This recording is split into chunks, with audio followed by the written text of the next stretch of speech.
There, YouTube. This is Dragon Blade. I have plenty of projection in this room. It's my very own apartment for the most part. So now I have a good amount of space and I have plenty of time to actually teach you guys the beginning route of Force of Will. Now, in this video, I'm going to be going over a few things. We're going to be going over rulers and their abilities, magic stones, and resonators. I'm going to keep it simple this video, and we're going to start first with the ruler, just as I said.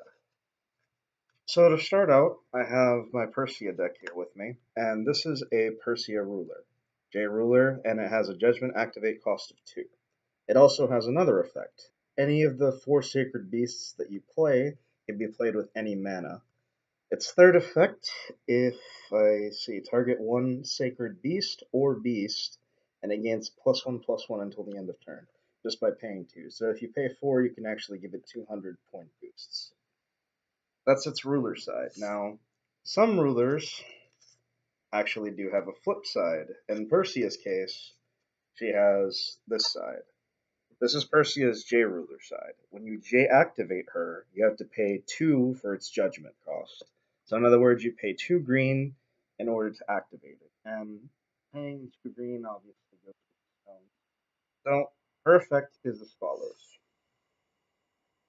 It gains target attack as long as you control a light resonator, swiftness as long as you control a red resonator, flying as long as you control a water resonator, and +2/+2 if you control a wind resonator. So if you bring her out and you already have a green one, wind resonator, then she automatically becomes 1,000,000. And she gains the other effects, mostly for the sacred beasts that you have on the field.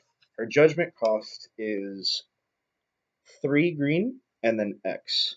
If you pay the 3 green and the 1 X, you get 1 sacred beast from your deck to your hand. In this other case, you can also get a little bit better. I don't want to have it too glary here. I'm on a round table, so it's kind of hard to film this. Nonetheless, she has the effect of bringing out sacred beasts from your deck. For every 1 extra that you pay, you'll get another sacred beast. That's pretty much it for her effects. All J rulers have their specific effects and abilities. Now we're going to move on to the magic stones. These are just a few of them that I have in this deck that I use on a prominent basis. These are special magic stones. There are 3 types. There is special, there is special ruler, and then there is regular magic stones. This counts as a light and green magic stone. This counts as a green and fire magic stone. This one counts as a water green magic stone. Now, these are important because these are what you use for your mana. So, for instance, if you bring out this guy costs a total of 1 green. So, what you would do is you would have your ruler here, your magic stone deck is here. It's always face down, so you have it like this. And what you do every turn, let's say this is in your hand, you do this, turn it sideways, and it calls for a stone. So you have this. Then you tap it, and you summon this because it costs 1 green.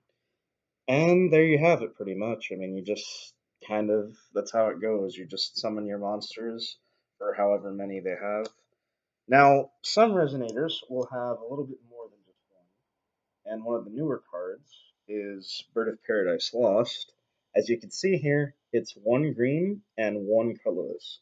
So, just for an example, let's say that this is a blue stone and you have 2. You have a green and you have a blue. So you tap both of them. Void is the color that's in the middle, as in the color that, the one that doesn't cost any specific color attribute is the one that you can pay with any will of your choice. That being said, you do that, you bring out Bird of Paradise Lost and activate the effect, all that sort of thing. Resonators are pretty special, but I want to keep going with the magic stones here. Now, every turn, your ruler can only call 1 magic stone, unless you have a way of ramping the magic stone, in which case you can get more mana for each time you do it. In this case, however, you want to always do 1 a turn if you can. And if you have other ways of ramping, such as Yggdrasil, I have it in here actually. Blessing of Yggdrasil is another card that you can use to get all of this. You pay 2, which is 1 green and 1 colorless for Void, and then you search for any magic stone, put it there, rested. Now, as far as rested things, I'll go into short detail with this in this video as well. When you tap something sideways, it's rested. It doesn't count necessarily for your ruler because that's just how you call for a stone. Also, something to note, when you tap your ruler, you cannot J-activate them the same turn that you tap it sideways. You have to keep it like this if you want to use its judgment effect, pay the 2, and then, J-activate it.